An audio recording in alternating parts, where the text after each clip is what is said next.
My countrymen, for this talk with you, I propose to divide my discussion.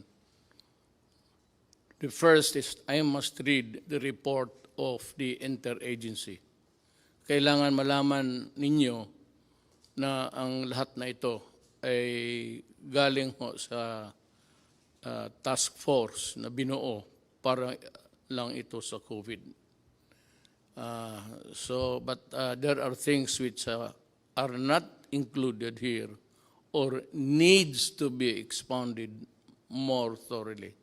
Then I will discuss it in the second stage of my talk by just answering the questions that have come to me officially, mga sumbong ng tao through text, and there are about 1,000 really. But we, endeavor to read it so that malaman ng tao kung ano ang nangyayari sa sitwasyon natin ngayon. So, basahin ko yung report ng Interagency Task Force for COVID. I'd like to read it slowly so that everybody is put on notice. There is no room for misinterpretation or maybe a double or what you would call, let me look for the word,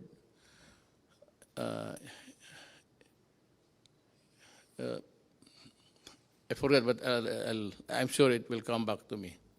So first, let me read it. Sabi ko para clear lahat. Galing ito sa task force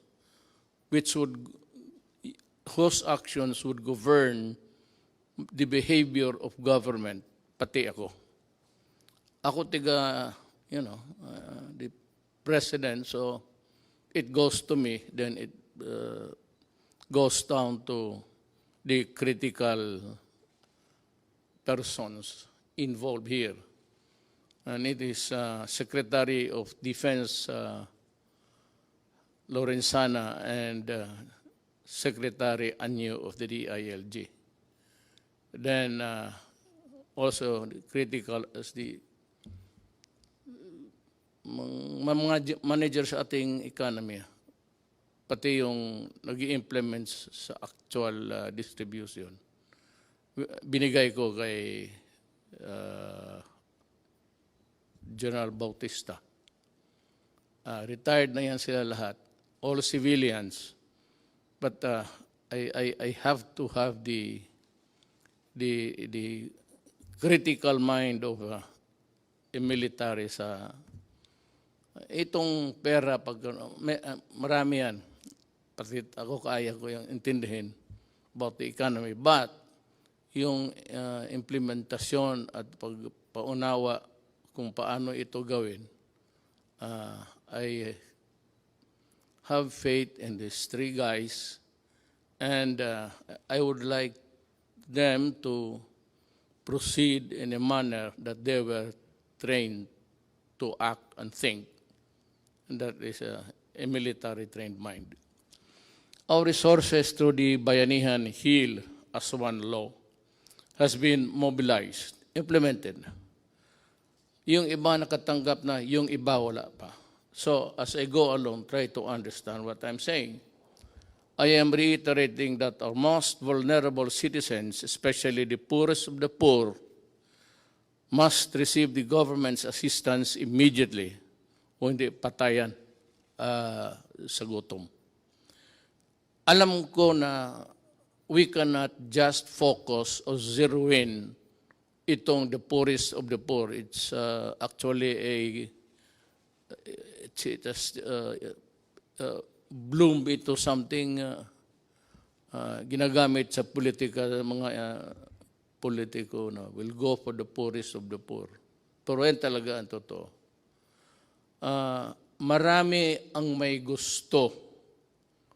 I will discuss it when I reach the point raised by Governor Remulla of Cavite, which I think is valid. We'll try to remedy whatever kung may pulot pa tayo sa daan. The economy is not moving, stand still, so wala tayong kita. Ang ginagamit natin, ito na yung nireserba natin na pera. Ang pinagyayabang ko na may pera tayo, it's 300 billion. Mabutit na lang nandyan talaga. Kaya kung hindi, kung minaldas ko yan ng mga project na karamihan naman kukurakot, mas mabuti pa, sabi ko, na itong pera na tinago ni Dominguez, pero may order na tipid ka talaga, tipid tayo. Hindi natin ito pera, tipid. So that's what we do in the cabinet. I am really, alam nila yan, and you can ask all of them. Allergic ako sa paghingi na ng pera ang project ng mga cabinet members. Yung iba, hindi ko talaga pinipirmahan. Ayaw ko lang sabihin, may iba dito involved sa 270 billion. Sabi ko kay Mijaldea, kindly tell the cabinet member that I am not signing his program. Not because I do not trust him, but talagang isali na lang natin sa lahat kasi kukulangin tayo. Tapos yung poorest of the poor, yun namang hindi poorest of the poor, magrereklamo yun kasi sila, yung minsan yung nang umuupa lang ng bahay, kumikita ng buwanan. Yung poorest of the poor, yan yung araw-araw na hindi makakain kung hindi makatrabaho. Or wala ng trabaho. Ito namang yung tawag natin na sa middle income, yung kanila, makaupa lang ng bahay na medyo maganda sa subdivision, then may kunting pera sila para dideposito nila for the rainy days. Now, what is really very sad is that the rain has arrived. Yung save a penny for a rainy day, dumating sa ating generation. Hindi natin gusto yan. Ayaw kong magkulong ng tao. It gives me nightmares thinking, kaya pumayat. Kasi ako, pag nagising ng gabi, pag umihi ako, hindi ako bumabalik sa kama. Diretso ako sa lounging chair at mag-isip na ako, maabutan ako ng daybreak, magtingin ako sa labas, sa bintana. Paano ko? Sa akin lahat maghiram o the 100 billion pesos for 1 month or the 270 billion pesos for 2 months yan, nakaprogram na as earlier estimated, is not enough. I'm calling on the Secretary of Finance to generate. Magnakaw ka, maghiram ka, wala ang pakialam, i-produce mo yung pera kasi pag naubos na ito,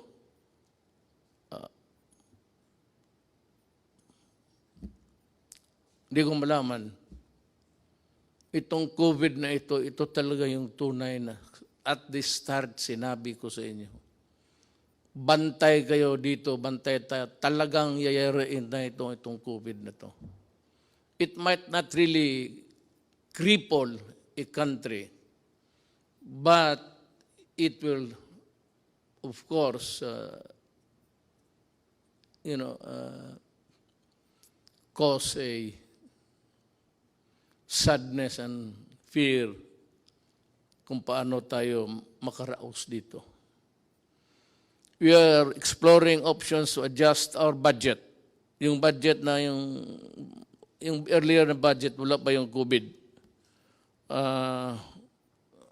Sinabi ko, bawasan na lang yung iba or totally ilaglag mo na lang yung project na yan, iligay mo dito kasi ang unahin natin ang tao, ang tiyan. Kasi pag wala nang kinakain, a human being can be violent. Especially makita niya yung mga anak niya wala nang kain, nag-iiyak siya, maghingi ng gobyerno, tapos wala na akong maibigay at maubos yung bigas natin. Parang hindi lang ako, lahat sa buong mundo. Kami yung in charge sa gobyerno. Yun ang problema namin. Problema ko, problema ni Trump, problema ng lahat.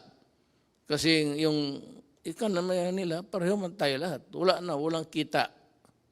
Puro gastos na lang. Wala nang kumikita araw-araw na magbayad ng buwis, magbayad kung ano-ano. That is income for how it would impact on our GDP. Yung GDP is just yung income ng ekonomiya based on the income ng gobyerno. That's what it's all about, actually. So, ang gobyerno kasi cannot print so much money. Hanggang ano lang ang value ng ating economy that is equal to your value, how much money you can print, how many trillion or billions are you allowed. Yan ang economy mo. Hindi mo sabihin na, mas malaki yung iyo kasi mas malaki yung sa Amerika. Sa Amerika naman, lahat may trabaho. Lahat nagbibili ng eroplano, bala, kasi gusto ng gulo. Ang gulo para kumikita. Well, okay, if you look at it that way, well, they want wars to continue so that they will earn, so that yung bala nila, baril nila, yung mga kanyo nila, mga eroplano nila, bumibili tayo para, kagaya nitong atin ngayon, patayin yung Filipino kasi nagre-rebelde. Nagkikidnap, tapos binababoy yung tao, pinuputulan yung ulo, pati mga sundalo ko. Ganon. So that is how it is. Everybody wants war, trouble, because kung wala ng giyera, ang kita nitong mga to, these countries, producing the armaments and the lethal things in a inventory sa bodega. Ganon yan.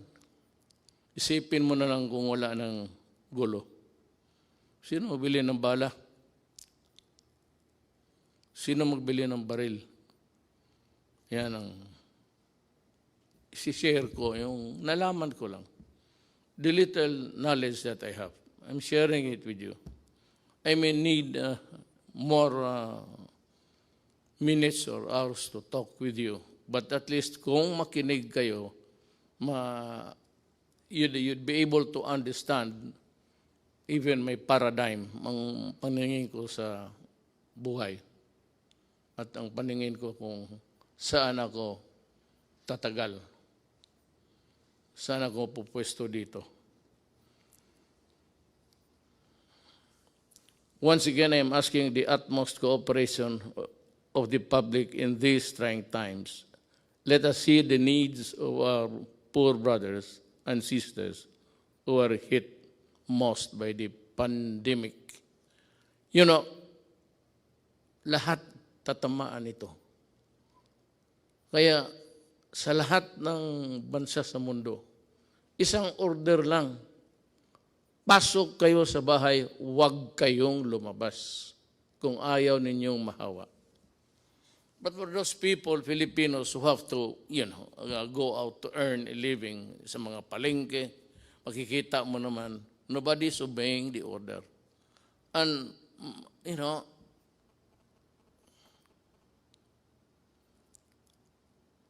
the devil and the deep blue sea ako eh. Paano, ibawal ko, huwag silang magtrabaho, lumabas. Hindi kakain yan. Mabutit na lang nga, hindi na humihingi sa iyo. Pero ngayon, kung talagang higpitan mo, which is really the advice of all governments, lahat ng gobyerno, ito ang sinasabi.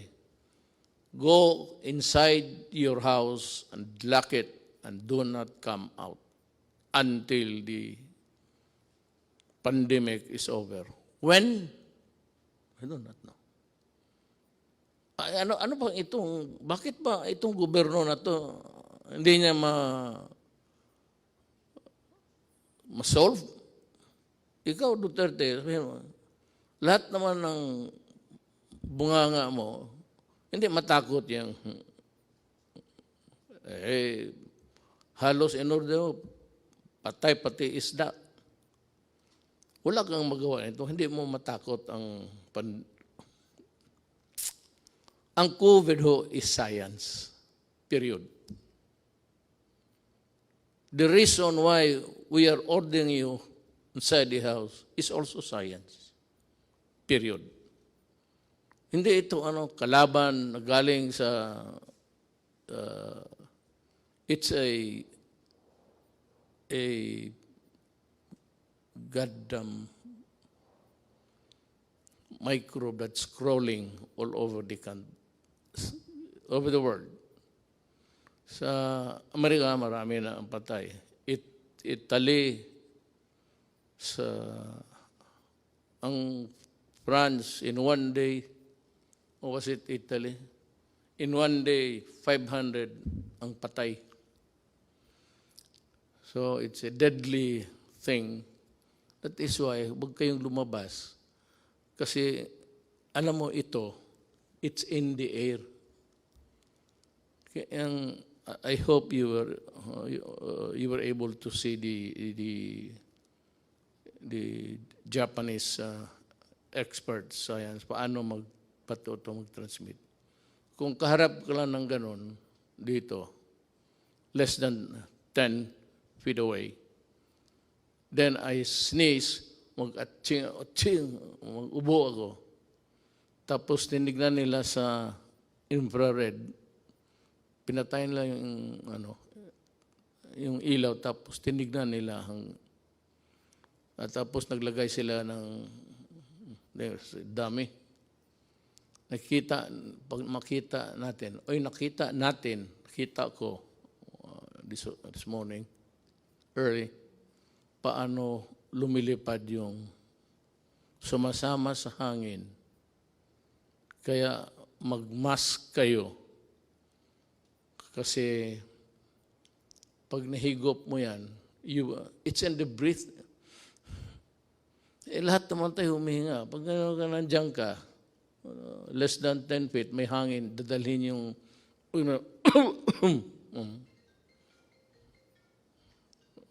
nagtawag na yung si microbe. Yan ang explanation ko. Bakit? Wala tayong panalo dito. Hindi ito. Kung mabaril lang ito, wala. Natapos na ito.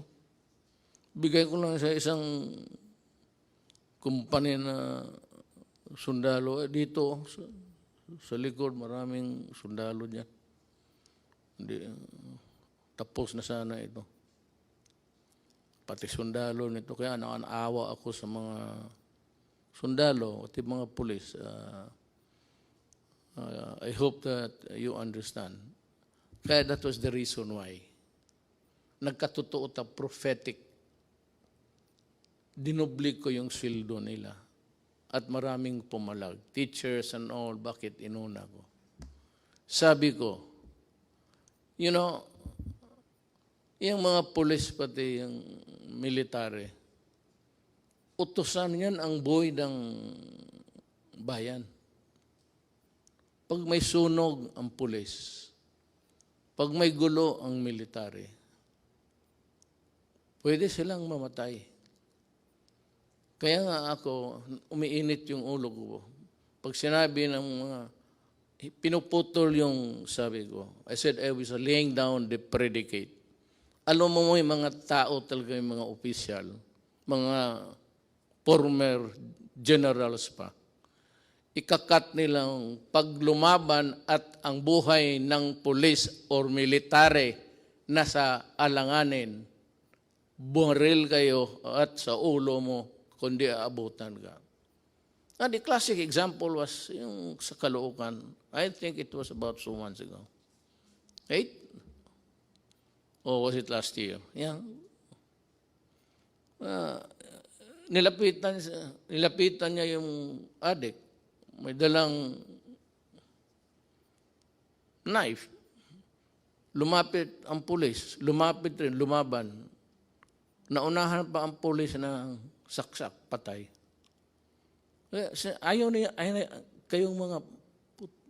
Ayaw ninyong maniwala na ang adik sira ang utak para mo tinapakan mo yung sarili mong utak at binalik mo sa ulo mo. Puro ulol yan. Kaya lahat naman ng pumasok dyan, talagang ulol. Kaya magmanaalanganin yung gobyerno. I will not allow na mamatay yung puli o sundalo o civilian tapos mabubuhay itong mga kriminal, mga adik. Ngayon magsabi kayo, COVID ngayon, quarantine, magnegosyo kayo.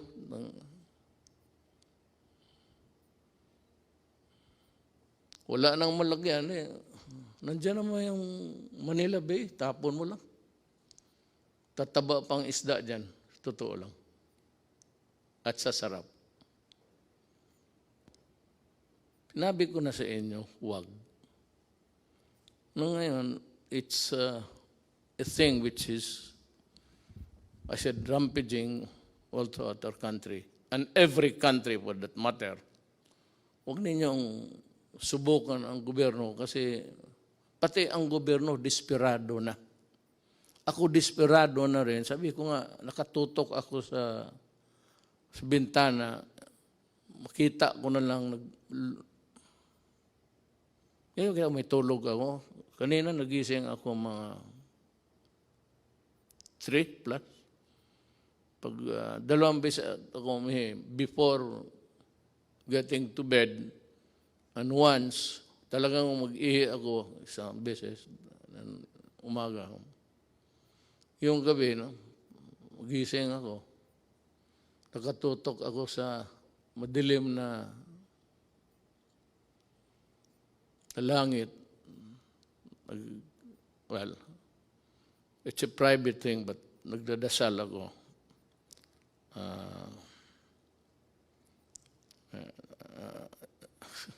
Basta nagdasal ako para sa bayan ko. Kasi yung iba-iba ang Diyos nila eh. My God is the true God. It's only one God. Doon lang ako na, hindi ako nag-ano ng iba. One God lang ako para isang salita lang. Hindi na marami pa akong intermediary. Parang santo, checkpoint yan. Diretso ako. So hindi na ako nagsisimba. At ang Diyos ko is God the Father. He's only one.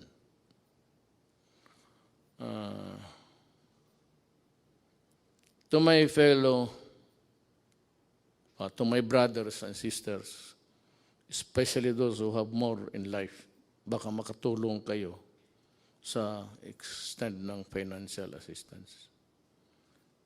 kung hindi mo na masyado kailangan at alam mo na may minagugutom, bigay mo na lang para hanggang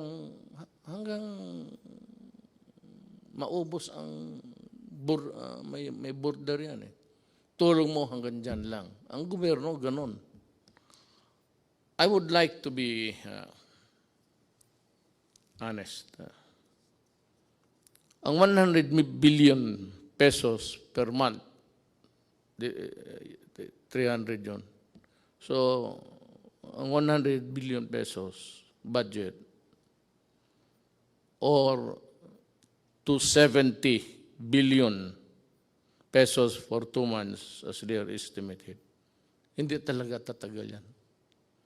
It's like water, spring. Ewan ko itong Pasig River, how long it would. But long after wala na tayo, siguro yung Pasig nandyan pa yan. Pero hindi yan kagaya ng ating gobyerno na walang katapusan ang pera. Your money, money ko, money ng mga sinong may deposito sa bangko. Pag ginastos ko yan, mauubos talaga yan. Wala namang kita eh, puro bigay na lang. So that is a problem. Kaya sana, Bisaya pa, dili na ang tubig mahubas po. Maybe this Pasig would take about 500 years to dry up, but it's not forever. Kaya, ako na, intindihin ninyo ako. Kaya kung may pera lang talaga, hindi ko hawakan yan. It is not my money. Hindi ko naman pwede manakaw. At kung manakaw ko lahat, anong gagawin ko sa pera na yan? Ang edad ko, I just turned 75 last month. With the remaining years, anuhin ko yan. May I ask itong, sige na, corruption, walang, ngayon itong mga nagpa-posturing, may sabihin ka, ang sentence mo, pulis yan ha, ang sabihin lang na, bawal yung magpatay ang pulis. Nasira tuloy kung ano at bakit ka pwedeng patayin. At may bakit na hindi dapat pumatay ang gobyerno, o pulis o military. Nawawala tuloy sila kasi nagle-lecture, bawal yan. Alam mo, kayong mga opisyal na pulis, dumaan man kayo. Tignan natin yung record ninyo. One of these days. Sige nga. Magprangkahan tayo. Ilabas natin lahat. Ilabas mo kung ilan ang pinatay ko. O ilan ang kabit ko. At ilabas ko rin kung ano kayo. At sabi nga, nagpapahiro. Stop it. Kukurnihan ang mga tao niyan. Na may mga salita kaagad kayo, balik ta rin. Yung naman ngayon, hindi pwede yan, dalawa, kasi bawal sa konstitusyon. Hindi nila alam, binabasa ko, batas mismo. Under the Constitution. Yung mga style na gano'n. So what's new? What's new with more than what is new? Ito nakasalasay ang, I hope I pronounce it correctly. Nakasalay ang bayan natin sa pag-unawa sa ating isa't isa. Wala naman akong makuha sa inyo. Nagbabayad ako tuloy. Pati ako binabayaran. Daldal kayo ng daldal. Wala naman, alam ninyo, wala namang income. So, sino pinaparinggan ninyo? Sino yung trying to be smart elect. Yan ang nasa gobyerno ng iba. No, do not compete with me because you are not a lawyer, and a lot of you, no, you do not know your law. Kapag sabi ko ako, fiscal ako, 8 years ako nagtatrial.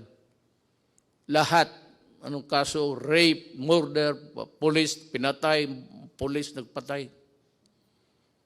So, huwag kayong mag-compete kasi may kulang eh. Tapos yung kulang ninyo, I will supply it, and then ma-insulto kayo. So next time, look for a valid issue. Kung yung, basta may sinabi ka, lalo na yung favorite na extrajudicial death, lukso ka agad, maraming magsalita. Para lang makasalita.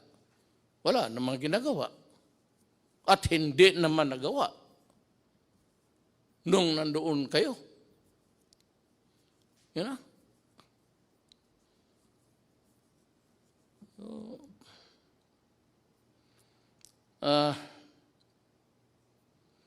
Let us take this problem one at a time. Ngayong itong buwan ay tututok lang tayo dito. Meron yung one ka-program for the next month.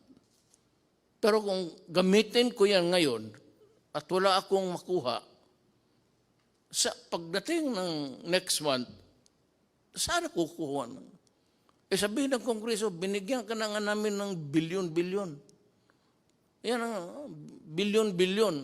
Ang ginastos ko naman, sabi ko, at yung mga tao na humahawak yan,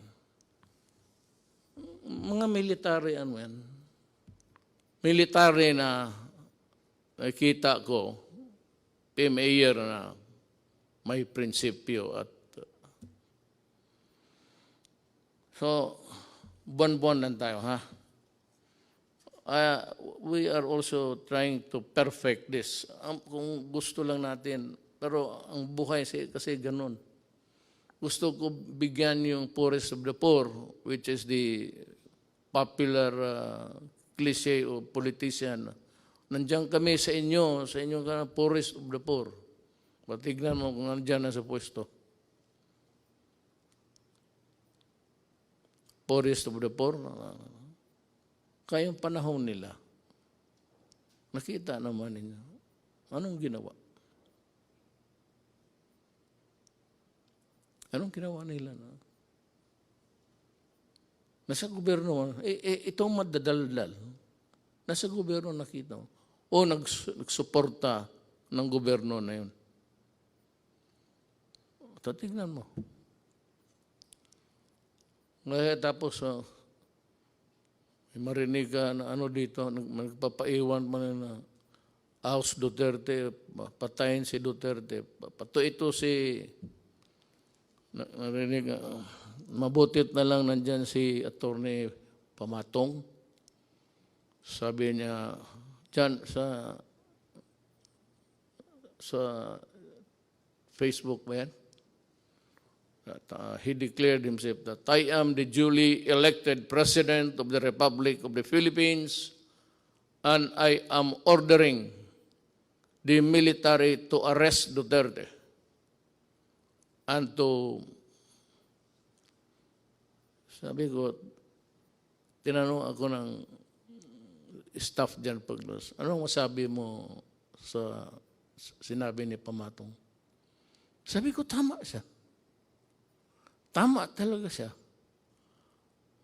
Sabi niya, siya lang ang he will solve the problem in 3 weeks.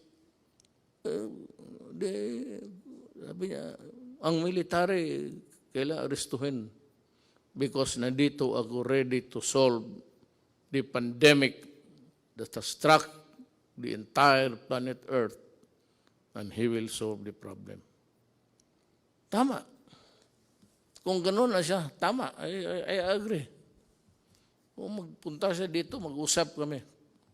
Kung ang solusyon niya okay, then sabihin ko sa military na, Adre, tama si Amatong. Alis na ako.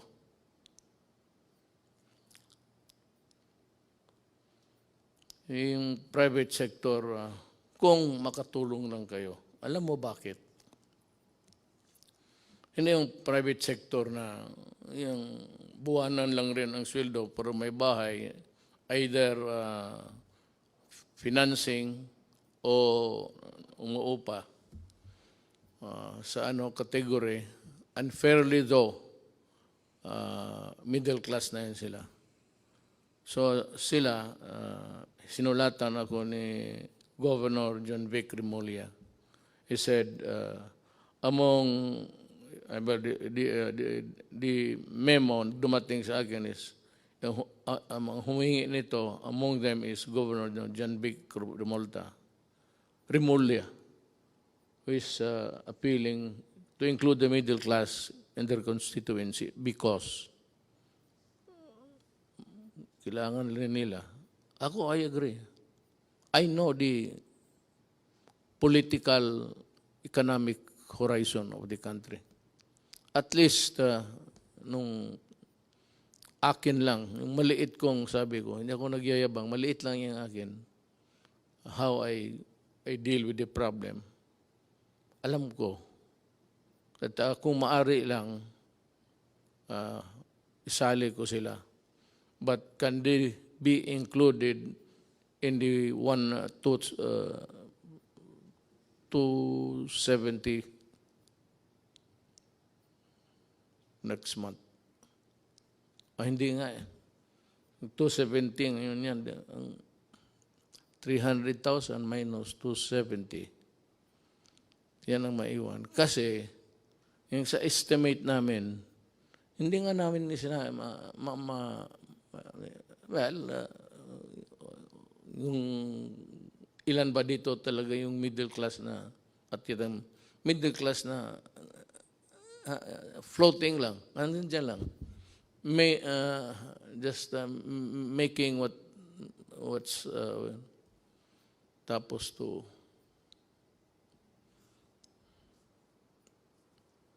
both ends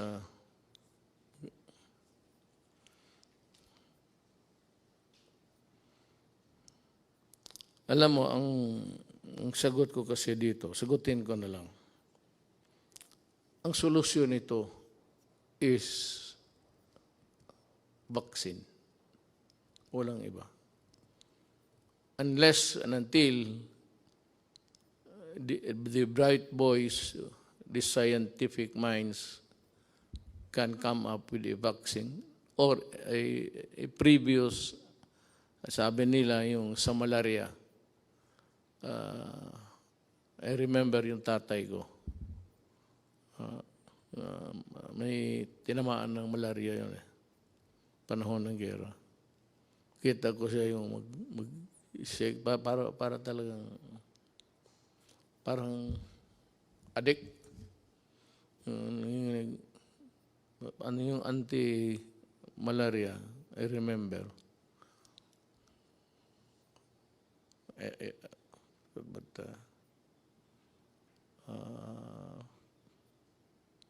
mamaya sabihin ko. Alam mo, there are things, but I will like to, ayaw kong sabihin ko na hindi ko isali yung sa task force. Kasi sila yung mga doktor, sila yung mga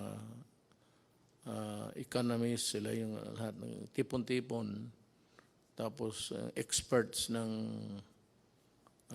anong field, infectious diseases or whatever. And they are better and to be there to help solve the problem. Tayong ako abogado, wala talaga ako. Wala akong maitulong except gagawin ko lang kung ano ang mabuti sa bayan na huwag baliktad. Pero kasabi nga dito, the resources is not infinite. Infinite is everlasting. It's finite. Finite is hanggang may border lang talaga. So sa buhay na ito, lahat talaga may border, pati ang buhay mo. O whatever it is, pera mo, Maraming mga mayaman dito noon, panahon estudyante po kami. Ngayon wala na. Because, ganun ang, ganun ang buhay. There's not enough money to go around. Ang gusto kong maintindihan ninyo, na itong problema natin, talagang problema ito. Kung ayaw ninyong maniwala, edi kayo, basta ang pangkontra nito is stay home at huwag kang mahawaan because it's in the air. Nandyan sa hangin eh. Pero hindi niya magtagal yung mga virus sa labas, sa init. Pero nagkukontaminate yan madalas yung sana mapanood ninyo yung experiment na ginawa ng mga Japanese doctor. At pinalabas doon sa Amerika. Ang Amerika talaga ang nawalop. Maraming patay sa Italy, Spain, France, pati Amerika. Ngayon, bumaba ang patay nila. Pero the prediction is really dire. For as long as there is no vaccine or any medicine that this men of science can think of to put an end to it, we will suffer. Hindi ko alam kung kailan kayo, sabihan ko sa inyo, bahay lang kayo. Hindi ko alam kung kailan ako makahatid ng pagkain sa lahat. Hindi ko alam kung saan ako magkuha ng pera. Hindi ko alam kung ano ang ipagbili ko na kung may magbibili.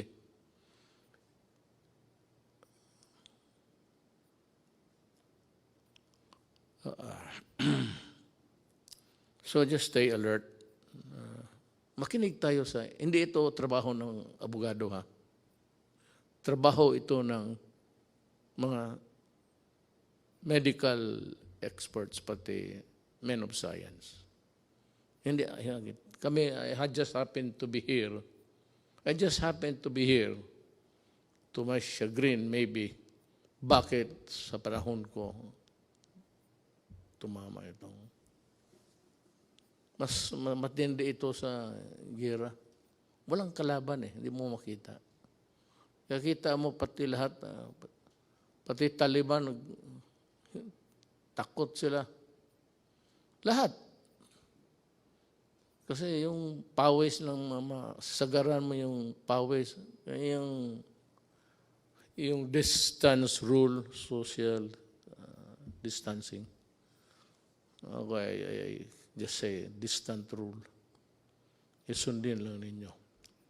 Kung hindi ninyo masunod, well, I would say na hindi naman kasiguro kayo mamamatay. I hope not. I hope that you will not get sick. I hope that you will not die. Alam mo bakit kung mamatay ka?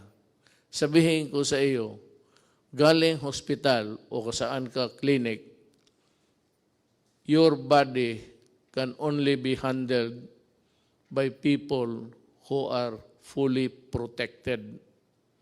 Hindi ka na makahawak kung sino yung namatay.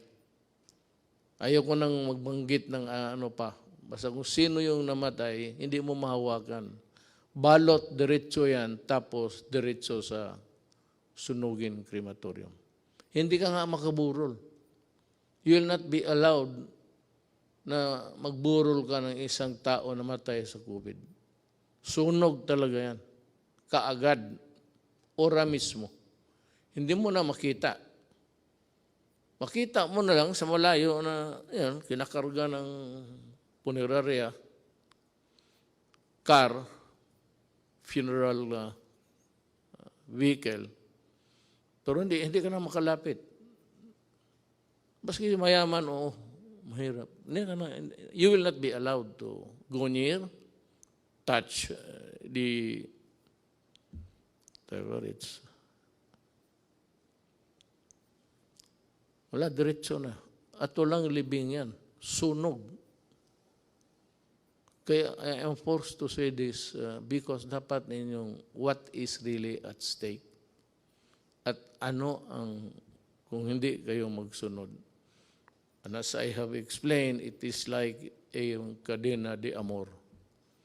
Habang may driver mo o magpunta siya sa utusan mo, mahigop niya, bumalik siya sa kotse mo, magsakay yung anak mo, ikaw, makuha mo. Hindi na siya kailangan mag-atching pa. Yung breath niya, yung ginawa niya, nasa kotse, yun. O anak mo, payagan mo, mag-socialize, mag-inuman, tapos may yung isa, may tama pala, kasi ang tatay niya galing sa tapos isang kwarto, hindi niya alam na delikado yung enclose, mabuti pa buksan, mag-aircon ka, buksan mo. Ang ko lang yan. Kasi yan man sinabi ng Hapon. Ganun ang interpretation ko. Ngayon, kailan matapos ito, Duterte, ang paghirap mo sa amin? Hindi po. Handa po akong, sabi ko, kung totoo yung pinapahirapan ko yung Pilipino, anytime po, sabihin ni Amatong bababa na ako, at sinabi ng military, totoo yan, subukan niya itong 3 weeks. Okay. Wala ko naman akong dyan para makatipid tayo sa bagay, wala nang burol yan eh. Hindi yan yung patay mo na tatay, nanay, anak, asawa, na iburol na mag-iyak ka, marang magbisita. Hindi mo nga makita hanggang distansya ka lang. Hindi ka maglapit. Parang robot yung dyan eh. Lahat sila lang pwedeng humawak. Sila lang pwedeng magpasok doon sa burner ng katawan. Sila lang. Ikaw, tingin ka sa malayo. Yan ang consequence ng COVID. Ayaw kong sabihin yan. Pag yan ang totoo. At kung maniwala kayo o hindi, kung ayaw mo maniwala, di magpakamatay ka, makita mo kung saan ka dalhin at papaano ka. You are not even buried. Because you are a dirty carcass, patay. You must be destroyed by burning. Dahil sa COVID. The one single sa atin, COVID. Lahat yan. Yung problema natin sa COVID. Ang anong solusyon? Huwag kang mahawa. Paano po? Huwag kang lumabas ng bahay. Paano ang kain namin? Maghanap ka ng paraan. Pero mag-ano ka lang, basta may mask ka lang. Kaya sinasabi, ako hindi, yung mask na, hindi naman ako magsasalita dito na parang gangster. Paano ko sabihin sa inyo, tito mo itong to. Matapang daw raw, kaya niya yung COVID. Magipag-usap sa atin. Hindi, risk go ko na yan.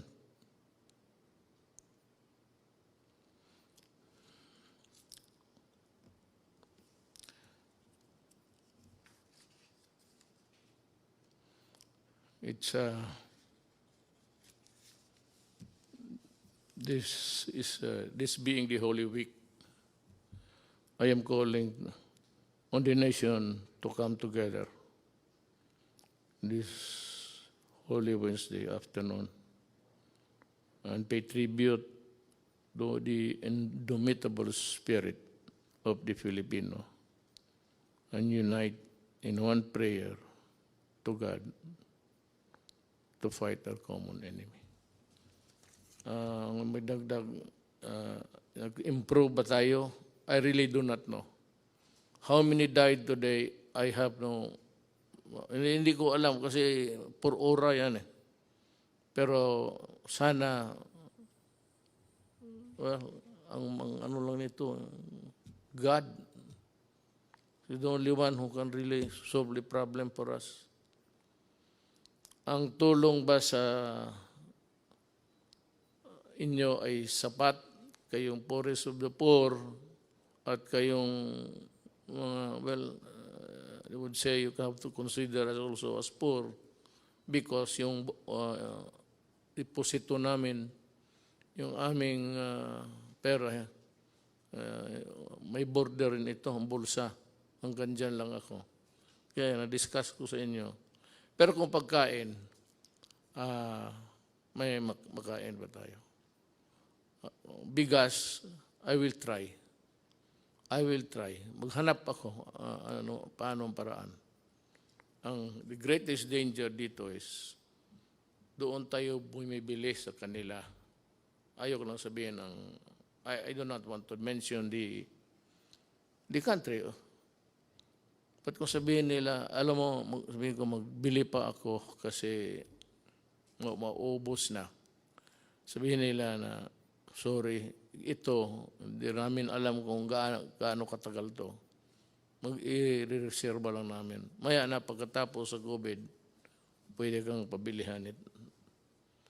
So, kailangan ng categorical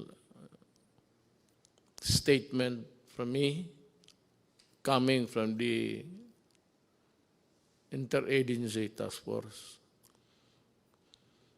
Ang lockdown, wala talagang solution. Pero kung ayaw ninyong maniwala, take the risk. May mga tao rin talaga, alam mo sa totoo lang, hindi ako nagbabastos ng tao. And just trying to explain sinishare ko nga sa inyo kung ano ko yung nakuha sa buhay, na pag-aralan ko sa buhay. Not necessarily sa eskwelahan. Alam mo, kung magdating ito, talagang maging crisis, hawa dito, hawa doon. Yung SARS, hindi nagtagal, tinignan ko, marami namatay sa iba. Pero dito, wala masyado. Ang sabi ko lang, I am not posturing a position here. Baka talagang mali ako. At ito namang depensyent to look for yung statement na dangling para makapagsalita ang bunganga. Hindi ko, I am not, pero baka yung init something to do with it. I hope, that's just my prayer. There are a lot of people also coming up with that kind of thinking that maybe yung weather, climate, temperate zones, tropical, init, makatulong. So yan ang hiningi ko sa inyo, yung panawagan ko. Be patient at intindihin ninyo kami sa gobyerno. We would appreciate it. Yung ano lang, mag-intindi lang, patient, huwag kayong masyado. Total, kung sabihin ko na talaga na wala na akong magawa, then magplano ka na kung anong gusto mong gawin. When the resources are all exhausted, and the pandemic would claim millions of lives. I hope really, and I pray that it will not. Pero kung ganon, wala na akong magawa. So, malapit na. Ilang buwan lang ang reserba natin. Ako handa akong ipagbili yung buong Dewey Boulevard sa gustong mag-reclaim. Bigyan niyo ako ng bigas. I-approve ko yung, kasi hindi ako pumayag na mag-reclaim because reclamation sa Manila Bay would trap is environmentally mag-collapse ang Manila. Tapos there will be I would say, may mga syudad na bago, mga apartments, mga high-rise. But then, the city of Manila, given its lack of yung water treatment o treatment sa waste o wala. So pag kanon ang ginawa mo, patay ang Manila. So sabi ko, kung gusto ninyo, you just wait for 2 more years. Bahala na kayo. Ang susunod sa akin, He will decide for us. Or if I do not reach the finish line, then my successor will do it for you also. Ako, lumalabas ako, hindi naman ako pwedeng ang lahat ng tayo magtago, wala na.